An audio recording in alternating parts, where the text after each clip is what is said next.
found it. I did. The way through the marshes. Orcs don't use it.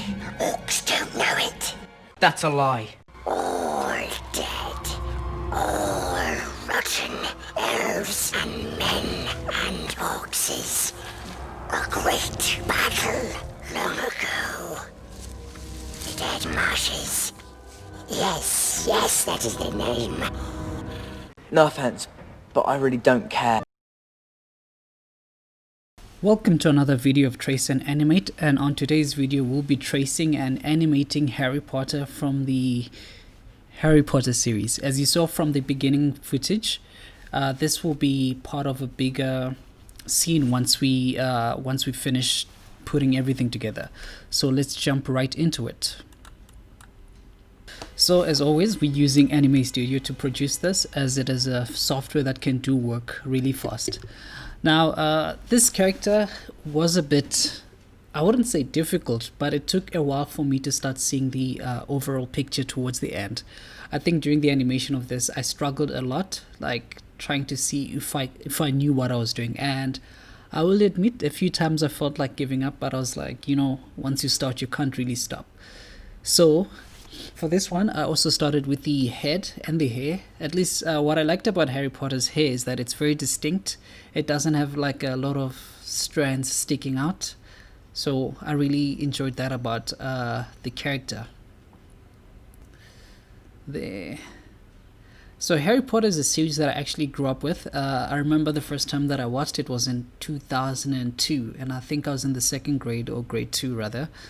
And it was weird watching him grow up, because I think we grew up with him. One of my favorite series, actually. Okay, here, so now I'm working on the eyebrows. And then the shadow beneath the eyes. Yeah. The head didn't really come out well, even though I traced it. It looked a bit weird, and it really took time for it to come out. So here I'm going for the nose. Just putting everything together.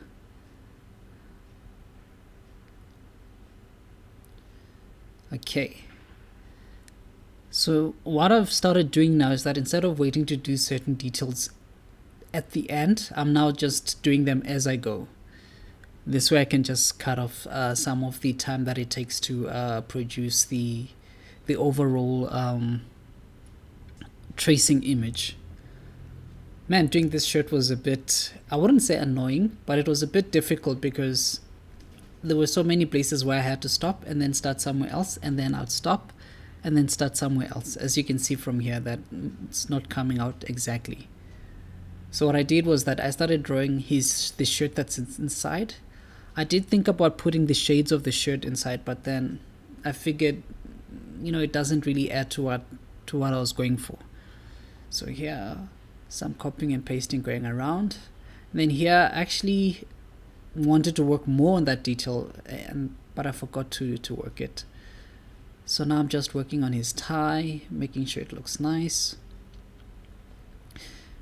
And this one, so far out of all the videos that I've done, I think this one was the least time consuming. This one took only about 55 minutes to do, in terms of just Harry Potter alone, and not the overall animation at the beginning. So here, just working on his tie as well, putting the few details together. You can see there. Okay, so he's finally starting to come to life, but I wasn't really happy with what I was seeing. Like, it looked really off. But at least, the form is starting to take shape. So this is me just putting the little details. What I also liked about this picture of Harry Potter was that it's very because it's a medium close, is that medium close up? Yeah, it's a medium close up, because we don't get to see his hands and the rest of his lower body. So it was much faster. I think that's what also helped finishing it much quickly. So here now I'm just adding the shades to his jersey. It will be very dark in color. There. So at least now everything is starting to take shape. I'm starting to see him come alive. But I think once the eyes are drawn in, then everything will seem more lifelike. All right. So again, these lips will have to be replaced with the lips that are able to lip sync. Again, this is just to show you the tracing process. So now I've finally come to the eyes. I think when I came to the eyes, you know, that's when I started seeing the picture more and I started getting more comfortable with what I was doing. Before, I think I was like, this really doesn't look like Harry Potter. But I've noticed that so far, all the videos I've done, none of the characters really look like the pictures that I'm tracing, but that's okay. It's fan fiction. And that's an excuse again.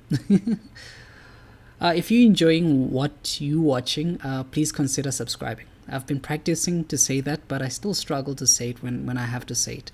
Because instead of saying what, I say watch. Let's try that again. If you like what you're watching, please consider subscribing. It always helps having a few subscribers. Still at 0, but that's alright. We're getting there. I've got 7 views so far from the first video. The Edward video, I've got 7 views. So I'm happy with that. I will admit though that I think 5 of those views come from me.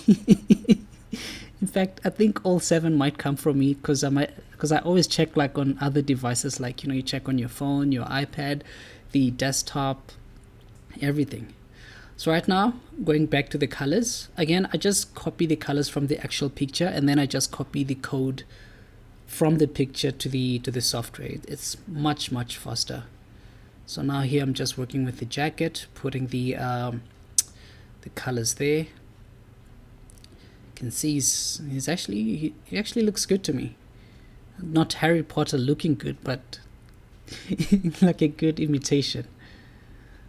And then this shirt was hard because it looks yellow on other shades and then it looks white. So I took I think just the colors that stood out overall in the picture, and I used those on the Anime Studio project. So here, so it's finally starting to come to life. I'm just playing with the thicknesses of the lines. Going to do his tie.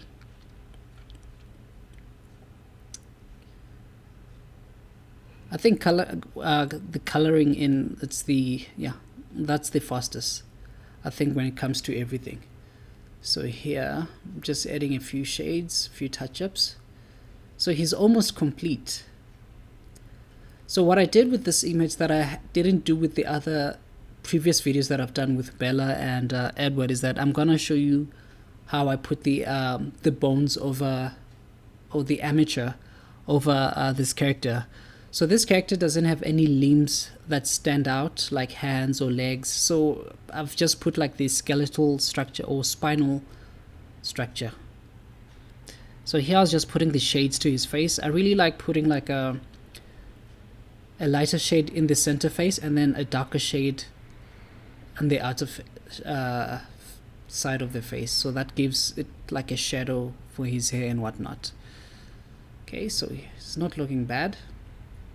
So now I'm just coloring in the eyes. He's got nice looking eyes there, and then just the glasses now. So you can see he's almost complete. Okay, now just smoothing out the final details.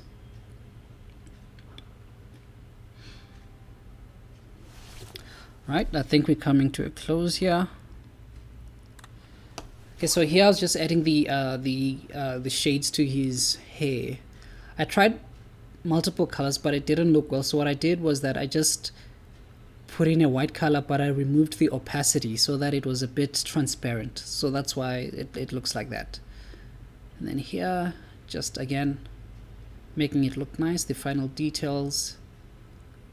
So I mean, if I can do this, imagine what you guys can do, especially if you're working on your own stories and your own fan fictions, or even your own stories. But we'll get to that part a bit later. Well, not in this video, but I think throughout I'll create a video of how you can create your own characters if you're not interested in fan fiction, you know. But this was me. So here we're just animating him, putting some eyes to him. So I always start with the eyes as a test, because usually those are what I want the viewer to focus on, because if I can almost deceive life through the eye movement, then it's a bit, you know, it's more convincing. So here, as you can see, I've added the bones to him just so he'll be able to move up and down. And it's quite simple. It's actually not even that hectic. So you can see now I can play around. I can move him left or right, you know, whichever direction that I've brought him in. And this actually brings it to a close. So now I'm just putting the background, and we're going to do a test animation. And this is the result that you saw at the beginning of the video. And that brings it to the end of this video. I hope that you guys enjoyed this, and if you did, please leave a like or leave a comment, and yeah, please subscribe. Thank you so much for watching, and I'll see you in the next video. Thank you.